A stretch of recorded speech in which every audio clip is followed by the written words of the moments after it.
প্রকৃতিতে survival for the fittest, যারা টিকে থাকতে পারে তাদেরই আসলে সবাই স্যালুট করে। এখন বাংলাদেশে জোয়ার চলছে, নির্বাচনের জোয়ার। সেই নির্বাচনের জোয়ার মানুষ ঊর্ধ্বগামী হবে। আওয়ামী লীগের ছাড়া নির্বাচন, এটা প্রশ্নবুদ্ধ নির্বাচন হবে এবং এটা থেকে যাবে।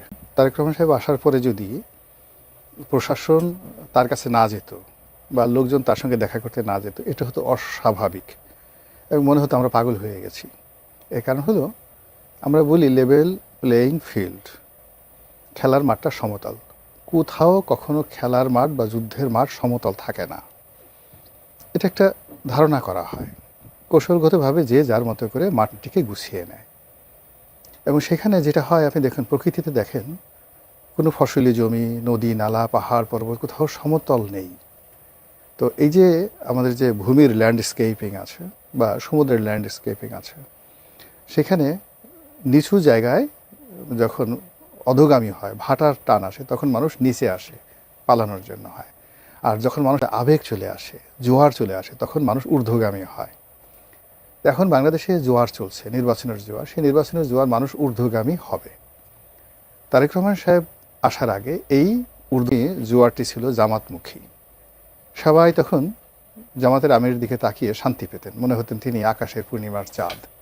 মগবাজার মিন্স একটা তীর্থকেন্দ্র। রেল লাইন পার হলেই, তারপর শেষে আলফালা বিল্ডিংয়ের কাছাকাছি গেলেই মনে হবে যেন কিসের একটা গন্ধ আসছে, আতর, গোলাপ সেন্টের গন্ধ আসছে, পবিত্র পবিত্র মনে হতো। তার আগে, অর্থাৎ জামাতের এই যে জোয়ারের আগে, এই জোয়ার ছিল এনসিপির জোয়ার। তো সেই এনসিপির যারা কর্তা ব্যক্তি, সেই অফিসে বিএনপির বড় বড় নেতারা কি যায়নি? আসিফ মাহমুদ সজীব ভুঁইয়ার সাথে দেখা করার জন্য বিএনপির অনেক বড় প্রেসিডেন্ট মেম্বারে গিয়ে বসে থাকতেন। এটা হলো বাস্তবতা। তখন এনসিপির জোয়ার ছিল। এনসিপির জোয়ারের আগে সমন্বয়কদের একটা জোয়ার ছিল।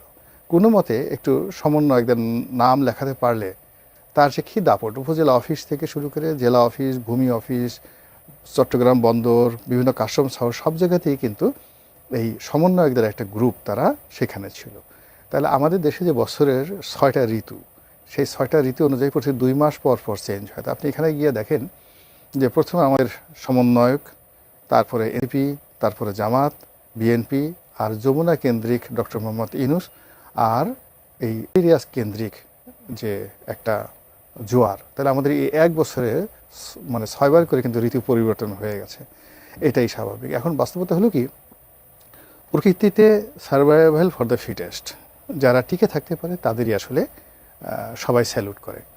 এখন গত এক বছরের যে ধারাপতন, বর্ষা গেল, গ্রীষ্ম গেল, শরৎ গেল, হেমন্ত গেল, আবার বসন্ত এলো। এখন এই নির্বাচনের সময় যে প্রকৃতির যে বসন্তটা, এটা প্রকৃতির ইচ্ছায় বিএনপির কপালে জুটে গেছে, অথবা বিএনপি ক্যালকুলেশন করে এই সময়টিকে তাদের পক্ষে নিয়ে এসেছে। এখন তারেক রহমান সাহেব আসছে। আমরা যারা বাংলাদেশের টকশো করি, আমি আরও 2-3 মাস আগেও বলেছি যে তারেক রহমান সাহেব যখন আসবেন তখন বাংলাদেশ অস্থির হয়ে যাবে। কোনো মানুষ যমুনার গুরুত্ব থাকবে না, জামাতের খোঁজ খবর থাকবে না, সব কিছু তারেক রহমান কেন্দ্রিক হয়ে যাবে। তারেক রহমান সাহেব যেটা বলবেন ওটাই আইন হবে। তিনি হাসলে সারা বাংলাদেশ হাসবে, তিনি যদি কাঁদেন সারা বাংলাদেশ কাঁদতে কাঁদতে অস্থির হয়ে যাবে। সারা টেলিভিশনের যত সাংবাদিকরা রয়েছেন তার কর্মকাণ্ড মনিটর করবে এবং সমস্ত টেলিভিশন ক্যামেরাগুলো দিন রাত 24 ঘন্টা আয়দার শাহর সামনে এবং যাকে বলা হয় তার কর্মক্ষেত্র, যেটা চেয়ারপারসনের অফিস, সেখানে থাকবে। এবং সেই ঘটনাই কিন্তু এখন ঘটছে। কিন্তু এই সময়টিতে এরকম যে একটা ঘটনা ঘটবে, এটা যারা এখন ঈর্ষা করছেন বা যারা কষ্ট পাচ্ছেন, তারা যদি তখন থেকে সতর্ক হতেন তাহলে কিন্তু মানে বন্ধুত্বটা সুন্দর হতো। কেননা আমরা তো দেখেছি যে বিএনপি কিন্তু একটা সময় বিএনপিকে কাউন্টই করা হতো না। এনসিপির লোকজনই বলা হতো যে বিএনপি হাইয়েস্ট 100 সিট পাবে। পরে আবার তারা রাগ হয়ে বললো যে না, 100 সিট না, বড় জোর 40-50টা সিট পাবে। তো বিএনপি কিন্তু ভয় পেয়ে গেছিল। ভয় পেয়ে তখন এনসিপির সাথে বন্ধুত্ব করার চেষ্টা করেছে, জামাতের সঙ্গে বন্ধুত্ব করার চেষ্টা করেছে। তখন তারা বলছে দ্যাট এদের সাথে করাই যায় না। তারা নিজেরাই সমস্ত ইসলামিক দলগুলোকে করে সে সরোয়ার্দী উদ্যানে সবাইকে নিয়ে এসে বিশাল সমাবেশ করলো এবং সেই সমাবেশ করার পরে মনে হলো যে আসলে জামাতই দেশটি চালাচ্ছে। এখন বিগের চাকা বিএনপির দিকে চলে আসছে। এই জন্য মানে দুঃখ করার কিছু নাই, নতুন করে আবার তারা শুরু করতে পারে এবং এটাই বাস্তবতা। এর মধ্যে অস্বাভাবিক কিছু নেই। আওয়ামী লীগের ছাড়া নির্বাচন, এটা প্রশ্নবুদ্ধ নির্বাচন হবে এবং এটা থেকে যাবে। এটা যেমন সত্য, আবার একই সঙ্গে আওয়ামী লীগ জুলাই যে গণ অভ্যুত্থানের মাধ্যমে একটা পরাজিত শক্তি, একটা পরাজিত শক্তি মূল রাজনীতির যে স্ট্রিম, সেই স্ট্রিমে ফিরে আসার জন্য একটা ব্রিদিং টাইম দরকার। তো কাজেই এখানে তাদেরকে ছাড়া নির্বাচনটা যেভাবে মানে গ্রহণযোগ্যতা পাবে না, আবার একই সঙ্গে তাদেরকে মাঠে এই মুহূর্তে আনার মতো ঝুঁকি কোনো সরকারই নিতে চাইবে